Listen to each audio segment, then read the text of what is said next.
मिल सकता अगर आप एक सक्सेसफुल लाइफ गुजारना चाहते हैं या आप अपना नाम पैदा करना चाहते हैं। हो सकता है बाज लोगों को सारी चीजें वैसे तो मिल जाएं, मगर वो जो मेरा नजरिया जिंदगी के बारे में है कि इंसान को बहुत इंडिपेंडेंट होना चाहिए और उसे दूसरों के तफाखुरात की विसाखियों का सहारा लेके चलना नहीं चाहिए, बल्कि कि मेरे दादा ये थे, मेरे वालिद ये थे, उसको खुद वो क्या है, उसको अपनी शख्सियत का तारुफ खुद होना चाहिए। तो मेरा ये नजरिया, तो अगर खुद मुझे कुछ बनना है तो उसके लिए तो स्ट्रगल करना पड़ता है, और फिर आपने जिंदगी इतनी आसान नहीं है।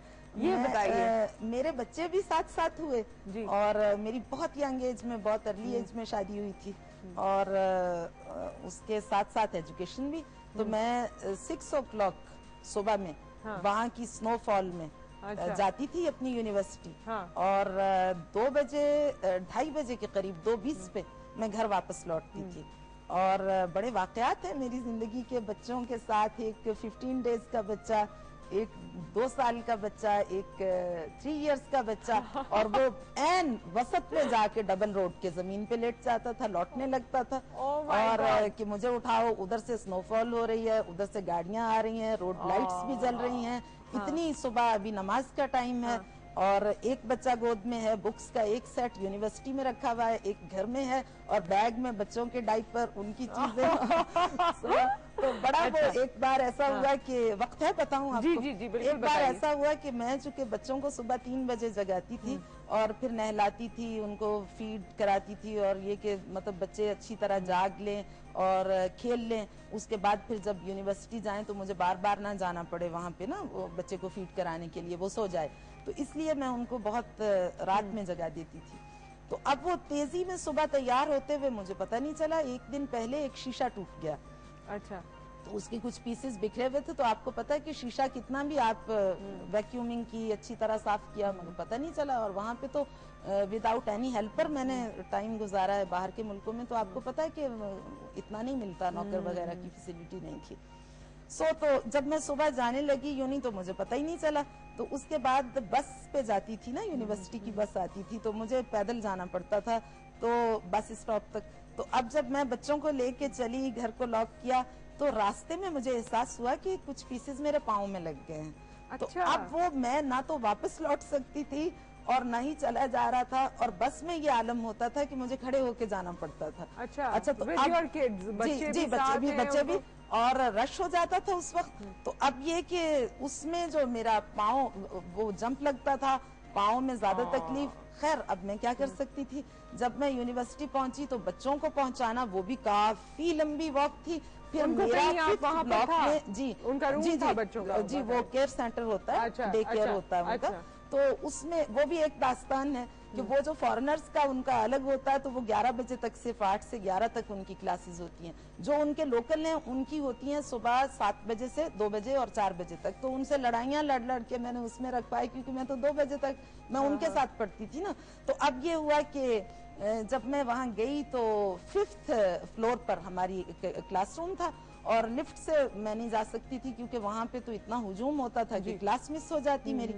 अब जब मैं क्लासरूम में गई तो मैंने मौजे अपने निकाले, तो इतने लंबे लंबे शीशे एड़ी में, और तो उनको जल्दी से निकाला मैंने, फिर ब्लड साफ किया, मौजा पहना और क्लास शुरू हो गई। तो इस तरह के भी काफी वाकयात में। तो आप अकेले सारा कुछ मैनेज करती थी और बच्चे साथ में? जी। वाह क्या बात है। अच्छा, लोगों का क्या रिएक्शन होता था 15 डेज का, जैसे आपने बताया, फिर 2 साल का, ये सारी एज वो है 3 साल कि बड़ा मुश्किल है कि आप रोज उनको तैयार कराएं, रोज उनकी चीजें अपने साथ रखें और रोज उनको लेकर जाएं और वहां पर छोड़ें, फिर आप अपने साथ लेकर आएं। यही अपने में एक काम है, जॉब है। फिर उसके साथ आप पढ़ें भी, तो इतना सब कुछ आप मैनेज करती थी। लोगों का वहाँ क्या रिएक्शन होता था? हमारे यहाँ भी एक खास रिएक्शन होता है। कुछ लोग बहुत हेल्पफुल होते हैं ना, आपकी हेल्प करना चाहते हैं, फैसिलिटेट करते हैं। कुछ लोग थोड़े डिफरेंट भी होते हैं। वहाँ किस तरह का रिएक्शन? मतलब जो मेरे साथ स्टूडेंट्स थे, वहाँ पे तो खैर क्लासरूम में तो कोई बच्चे साथ नहीं होते थे, पर एक बात है कि मेरे जो रिजल्ट्स आते थे उस पर कोई इस बात पे यकीन नहीं करता था कि मुझे घर में पढ़ने का टाइम नहीं मिलता, या वो मुझे साथ स्टूडेंट्स जो थे वो ये कहते थे कि तुम तो हर वक्त पढ़ती होगी, मगर ऐसा नहीं था। मैं जो क्लास में लेक्चर सुनती थी बस वही मेरे ज़हन नशीन होता था, तो वही ज़हनी महफूजात जो थे उन्हीं की रोशनी में मैं फिर सही। जी। तो फिर आपने इरादा वापस वतन आने का 2000 जी इरादा हुआ मेरा आपका? तो वैसे नहीं था अभी आने का, लेकिन बस फिर कुछ प्रेशर्स थे जिनकी वजह से मुझे पाकिस्तान मूव होना पड़ा। मगर अब ये लगता है कि पाकिस्तान जैसी जगह कोई नहीं है। इतना मैं जाती रहती हूँ दुनिया के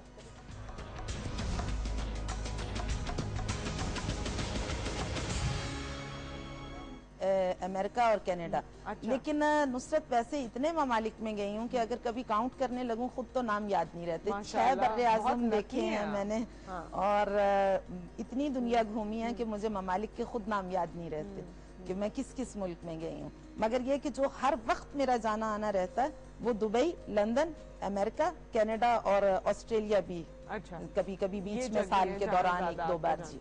यहाँ आपके ज्यादा फॉलोअर्स भी हैं, ज्यादा लोग आपसे सुनना चाहते फॉलोअर्स हैं? भी हैं। एक और भी बात है कि ये एक रूट बन जाता है ना कि दुबई से इंग्लैंड, इंग्लैंड से अमेरिका, अमेरिका से कनाडा, कनाडा से वापस लंदन, लंदन से दुबई और फिर पाकिस्तान। तो ये मेरे लिए जरा आसान रहता जी। है। अदरवाइज ये कि ऑस्ट्रेलिया या अफ्रीकन कंट्रीज में या दूसरे ममालिक में जाना हो तो थोड़ा सा मुझे सोचना पड़ता है कि वो थोड़ा सा आउट ऑफ द वे हो जाता है। तो इन ममालिक में ये होता है कि एक चेन आपकी बन जाती है कि इधर से उधर, उधर से फिर वापस इस तरह से। जी। लेकिन बढ़िया आपने अपनी करेजियस स्टोरी हमसे शेयर की है, और ये बाकी एक बड़ा इंसान का अज़्म हो कि मुझे कुछ करना है, तभी वो ऐसे कर सकता है। जैसा कि कुरान ने कहा है, लैसा लिल इंसानी इल्ला मा सआ। जितनी तुम मेहनत, काविश, कोशिश, स्ट्रगल कर सकते हो उतना ही तुम्हें उसका रिवॉर्ड मिलेगा, सिला दुनिया में भी और आखिरत में भी इंशाल्लाह।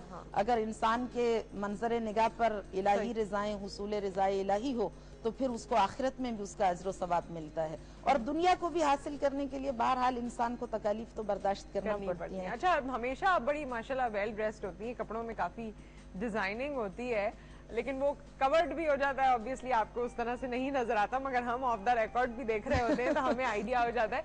ये डिजाइनिंग आप खुद करती हैं, कैसे मौका मिल जाता है? करती भी हूँ और नाराज भी होती हूँ टेलर पर के, क्योंकि मेरे पास इतना टाइम नहीं होता तो टेलीफोन ही पे बताती हूँ। तो समटाइम्स काफी मुझे खफा भी होती हूँ कि मेरी मर्जी के मुताबिक नहीं हुआ, इसके बावजूद लोग कह देते हैं कि अच्छा है। हाँ, नहीं ये बहुत अच्छा है, लेकिन एक चीज तो मैंने आपसे अपना कंसर्न शो भी किया था। मुझे हमेशा लगता है इनसे मिलके कि मैंने इन्हें ब्लैक ड्रेस में देखा है, वो इस वजह से क्योंकि ब्लैक शॉल होती है, चादर होती है। तो आप कभी सोचती हैं इसको भी थोड़ा कोई कलरफुल कलर तो वैसे बड़े अच्छे बात ये कि इस्लाम ने कोई ऐसी ऐसा कुछ नहीं है इस्लाम में कि आप किस तरह का बुर्का, चादर या हिजाब लें। सिर्फ ये है कि कवरिंग होनी चाहिए, बाल आपके कवर्ड हों और आपके जिस्म के नशेबो फराज